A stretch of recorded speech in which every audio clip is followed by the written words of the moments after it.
আমিও সংবাদ মাধ্যম হিচাপে NKTV ফালৰ পৰা আমিও আপোনাক প্ৰতিশ্ৰুতি দিছোঁ যে আমি চৰকাৰৰ প্ৰত্যেকটো যিটো আমাৰ কাম হ'ব আমি পৰ্যালোচনা কৰিম, ভালখিনিক আমি স্বীকাৰ কৰিম। কিন্তু এটা আৰু মাজতে 1 মিনিটত এড কৰি দিওঁ, কিমান দুখ লাগে চাওক।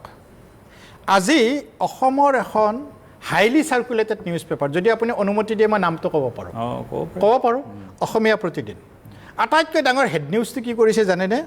যে দেশৰ বিত্তীয় সংকটক লৈ ৰাষ্ট্ৰীয় সংবাদ মাধ্যমত প্ৰকাশিত বাতৰিক লৈ চাঞ্চল্য, সোণ বিক্ৰী কৰি ডলাৰ ক্ৰয় ৰিজাৰ্ভ বেংকৰ। ভুৱা, এই নিউজটোৱে ভুৱা। তেখেতসকলে লাজ পাব লাগিছিল এনেকুৱা এটা ভুৱা নিউজ মানুহক বিপথে পৰিচালনা কৰাৰ কাৰণে।